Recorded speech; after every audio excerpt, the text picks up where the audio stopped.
Assalamualaikum warahmatullahi wabarakatuh. Oke, sekarang kita akan melanjutkan lagi eh, konfigurasi tentang enterprise ya, di mana kita menggunakan aplikasi Odoo. Nah, sekarang yang akan kita pelajari yaitu modul employee ya, atau modul kepegawaian, modul karyawan gitu ya, yang adanya di Human Resource gitu. Nah, sekarang kita akses dulu atau buka dulu aplikasi yang udah kita installnya, Odoo yang udah kita install ya. Nah, yang kita gunakan tetap menggunakan yang versi localhost ya. Nah, kalau teman-teman ada yang pakai online, nah silahkan menyesuaikan ya untuk akses pertamanya. Nah, kalau untuk akses offline atau localhost, sini kita pakai localhost port 8069 nih. Kita enter aja. Nah, ini kita sudah masuk ke halaman ataupun ke modul discuss ya, awal masuknya. Sebenarnya kalau misalkan kita belum install gitu, kita hanya diberi akses dua nih ya, apps sama setting gitu ya. Nah, di video sebelumnya saya udah jelasin ya settingan awal gitu ya, kayak ubah bahasa gitu ya, terus region waktu gitu. Nah, selanjutnya kita cari dulu deh di mana ya, keberadaan modul employee ya, atau modul karyawan gitu ya. Adanya di human resource atau sumber daya manusia. Kita klik di sini. Nah, karena saya sudah activate gitu atau install, ya di sini tinggal hanya muncul learn more. Ya, kalau misalkan dari teman-teman belum install, pasti di sini tombolnya activate. Nah, tinggal di activate aja dan tunggu sampai instalasi selesai. Oke. Nanti akan secara otomatis install yang skill management juga ya nanti kalau sekalian install employee. Nah, bisa juga kalau nanti install yang misalkan ada recruitment, attendance, atau employee kontrak gitu ya. Karena ini semuanya terintegrasi ya satu satu apa ya manajemen di karyawan atau di human resource ya. Nah, kalau sudah terinstall selesai, nah kita coba buka employee-nya. Nah, seperti ini employee yang sudah kita install. Itu bakalan muncul data-datanya, data-data contoh ya ini atau data-data demo namanya. Kalau misalkan kita ketika awal instalasi itu menyertakan data demo ya, maksudnya biar kita tuh mudah untuk mempelajari gitu ya. Cuman kalau misalkan nanti kita mau praktikum, mau coba diimplementasikan ke salah satu studi kasus, nah saya sarankan menggunakan tanpa data demo atau benar-benar dari nol ya, kosong gitu. Kitanya nanti desain konfigurasi dari awal. Nah, itu akan lebih memudahkan.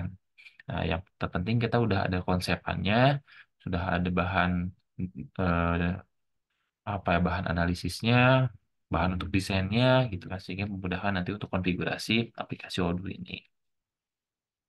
Oke, di sini kita lihat beberapa pegawai. Di sini kita melihat pegawai ini dalam view Kanban ya jenisnya nih. Kanban. Kanban itu kayak ya card gitu ya, kartu gitu. Yang di sampingnya ada nama, ada jabatan, terus ada email, dan ada nomor telepon itu dan lain-lainnya ya, informasi yang lainnya. Kita juga bisa melihat dalam bentuk list seperti ini. Oke, ya. Kita juga bisa lihat activity-nya ya, di sini. Jadi kalau misalkan ada aktivitas yang direncanakan gitu ya, misalkan di sini to do apa ya, nanti mau dilakukan apa gitu ya, nanti muncul di sini. Lalu ini grafnya, terus ini pivot. Nah, pivot itu untuk menampilkan informasi gitu, yang penggabungan dari beberapa tabel biasanya ya. Oke. Selanjutnya, nah ini hierarki, hierarki itu susunan atau apa ya, kayak ya struktur organisasinya lah itu dilihat dalam alur organisasi, alur birokrasi seperti itu. Jadi dari mulai pimpinan sampai ke level paling bawah. Contohnya di sini Jeffrey Kelly. Nah, ini ada bawahnya lagi ini ada Abigail, Audrey, Ellie, Rahel gitu kan.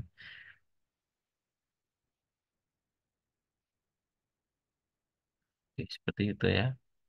Nah, ini contoh yang saya tambahkan ya.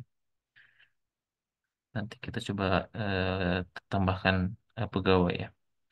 Nah, di atasnya di sini ada menu employee, ada yang tadi yang pertama kita masuk, lalu ada ORG chart atau tampilan dalam bentuk chart, organisasi chart. Lalu di departemen ini menampilkan di perusahaan ini tuh ada departemen apa aja gitu ya. Dan beserta pegawainya. Misalkan di sini ada professional service. Nah, di sini tersedia ada 5 employee siapa aja misalkan nanti muncul. Nah, ini ada Abigail, Audrey, Doris, gitu kan, Ernest, eh, Tony gitu. Di sini ada kan kalau administrasi. Di sini ada satu ya manajernya, berarti ini pimpinannya.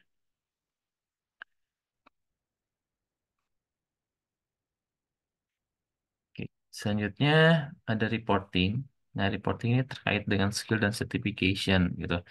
Jadi setiap pegawai yang memiliki skill di sini akan ditampilkan.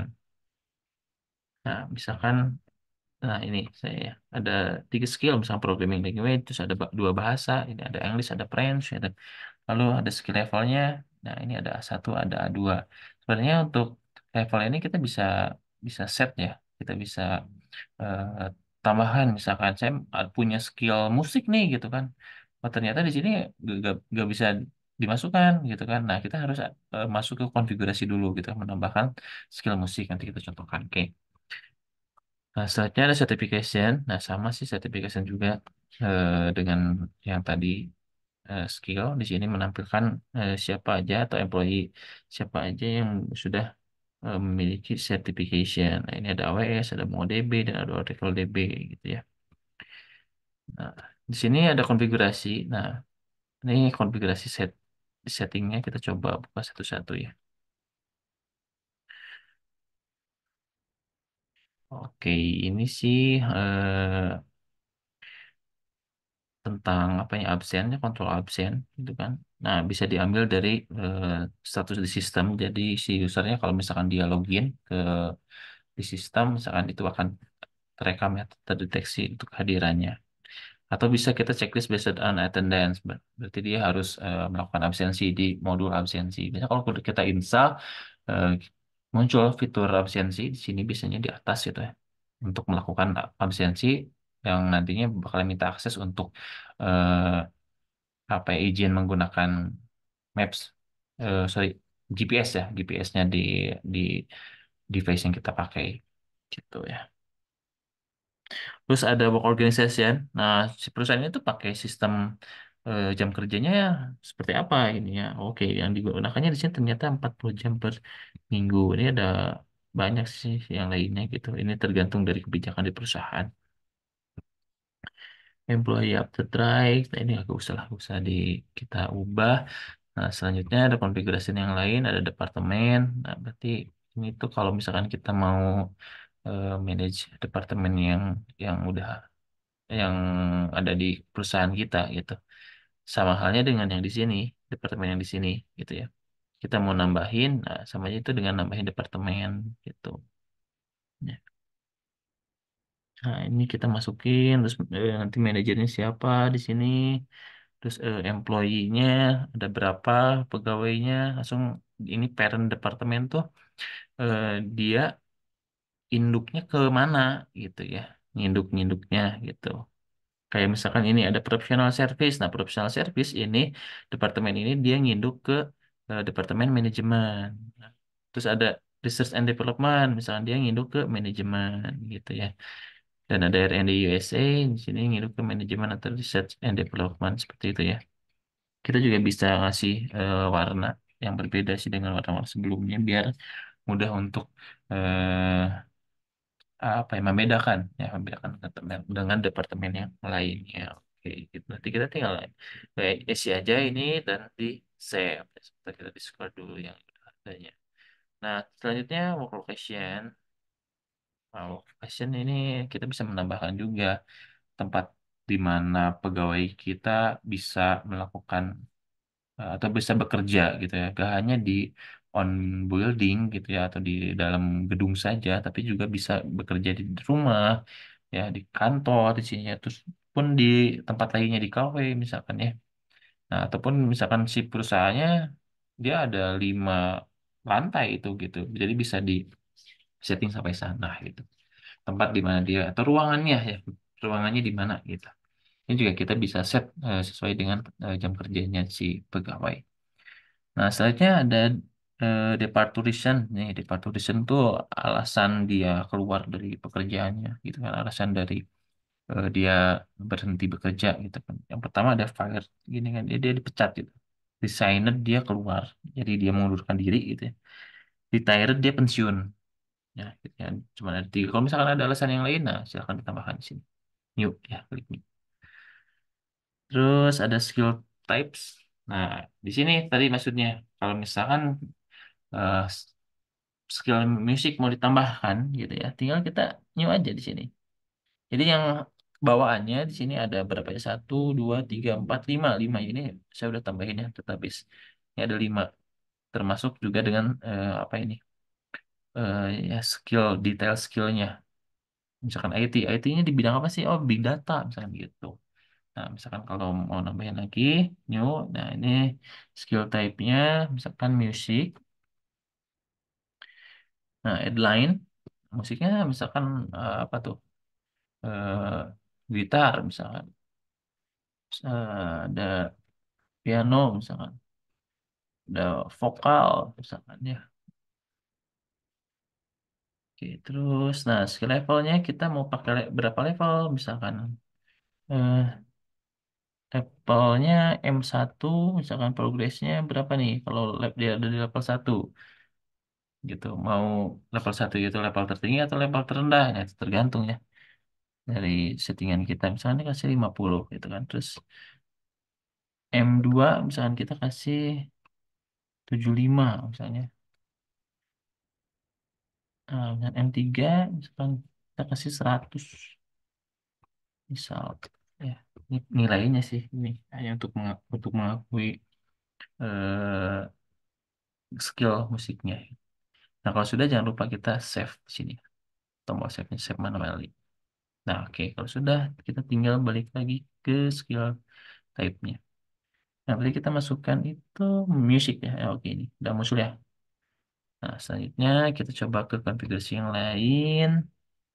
Oke, job position ini juga kita bisa tambahkan posisi-posisinya.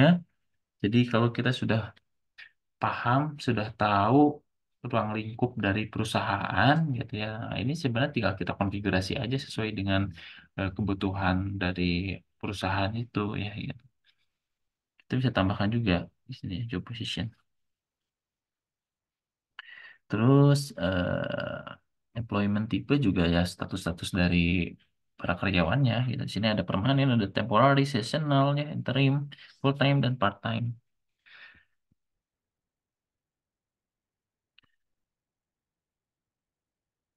Yang lainnya sih on offboarding plan, ini rencana apa ya, pemberhentian atau rencana mulai bekerja.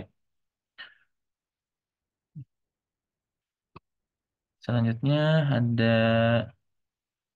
nah setting batch challenge sama goal history. Jadi batch ini rencana ya, rencana yang bisa kita berikan ke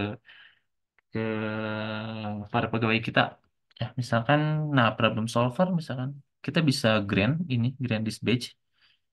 Kita juga bisa tambahin badge yang lain ya. Kalau misalkan mau ngasih sebuah rencana, sebuah penghargaan ya, ke pegawai, nah, bisa grand dispatch mau ke siapa gitu kan, dikasih badge-nya misalkan ke nah, ini describe what did and why it matter will be public. Nah, kenapa? Nah, dideskripsikan kenapa dia dapat ini gitu.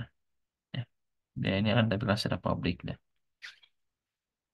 Misalkan good job misalnya grand page. In the operation you cannot send a bit to yourself. Oh, nggak bisa ngasih ke ini ya, ke diri sendiri karena ini sebagai lupa ya, sebagai diri sendiri ya. Kita ngasih ke Nah, Joel Wheels aja misalnya Bookshop.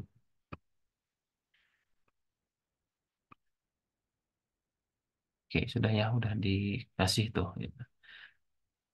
Termasuk kita kalau mau misalkan eh, challenge, oh challenge itu tantangan ya kepada karyawan. Misalkan kalau kita sudah ada modul sales, modul marketing, nah di sini kita bisa tambahkan eh, kalau mau bikin sebuah tantangan nih, misalkan 1 bulan dapat penjualan sekian totalnya gitu kan, karena setiap penjualan kan itu akan diketahui siapa marketingnya gitu ya. Nanti akan terakumulasi di 1 bulan itu, dan kalau misalkan tercapai dia akan dapat apa misalnya reward di sini.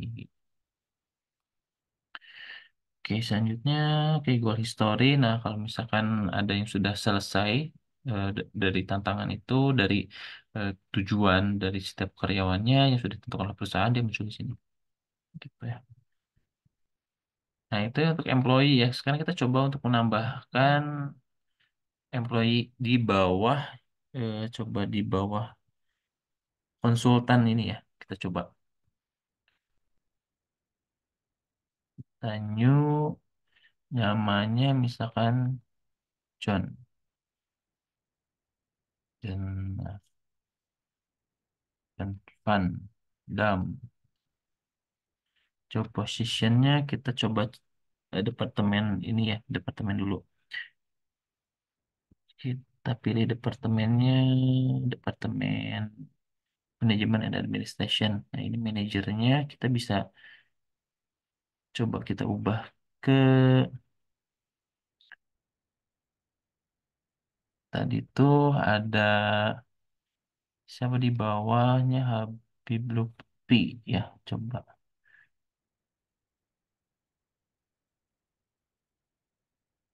Muncul nggak? Nah, ini. Nah, ini. Nah, oke. Coachnya boleh yang ini. Positionnya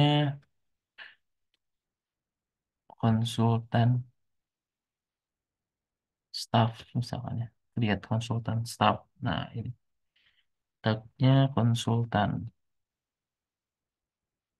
Work mobile, emailnya, skillnya nih. Cuma kalau kita bisa bisa tambahin juga ya di sini. Misalkan resume tuh kayak eh, riwayat pekerjaan, riwayat pendidikan gitu ya. Misalkan S2 konsultan. Misalkan. Nah, ini harus ngambil dari John Van Damme ya. Tapi karena belum dimasukkan, belum di save maksudnya si employee ini, maka gak akan muncul nih John Van Damme di sini. Tuh, ya nggak ada. Kita coba dulu yang lain. Kita kasih nama ini dulu ya. Ini educational, display tipenya boleh klasik.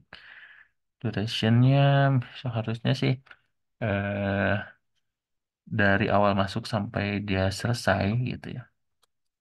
Kita ini cuma contoh aja dulu. Kita save and close. Nah, dia akan masuk secara otomatis eh, pekerjaan dia sekarang. Yang ini nih, yang current.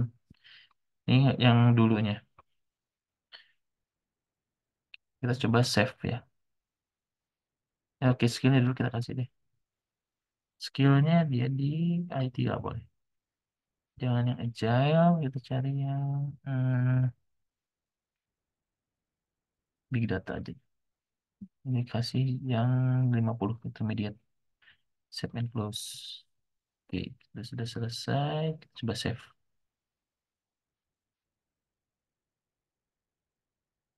Oh ya, udah secara otomatis ya tersimpannya ya. Kita coba buka di employee.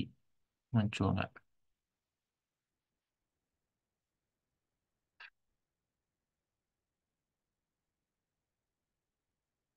John Pandam. Nah, ini nih. John Pandam. Udah ya, udah muncul. Kita coba lihat di chartnya. Nah, muncul kan? Di bawahnya Habib Lutfi. Nah, ini gitu. Jadi nanti bisa kita praktikkan di studi kasus yang kita buat gitu. Asalkan kita sudah tahu struktur organisasi dari perusahaan yang dijadikan sebagai studi kasus, ya, seperti itu. Nanti ini juga akan berpengaruh ke modul-modul yang nanti akan kita install, karena nanti setiap modul itu kan kita bisa kasih akses ke setiap pegawainya sesuai dengan tupoksinya masing-masing. Misalkan ada bidang sales, berarti dia hak aksesnya di bidang sales aja. Ke untuk yang lainnya mungkin hanya sebagai user saja, misalkan ke pegawai gitu. Dia sebagai usernya aja gitu, nggak full akses gitu. Nah, ini pentingnya akses ini untuk membatasi eh, hak mereka dalam dalam sistem ini gitu ya, sesuai dengan tupoksinya. Oke, itu ya untuk modul karyawan. Nanti kita akan ketemu lagi di penjelasan di modul selanjutnya, di modul yang lainnya ya, masih dengan menggunakan aplikasi Odoo ini. Ya, terima kasih atas perhatiannya. Saya tutup. Assalamualaikum warahmatullahi wabarakatuh.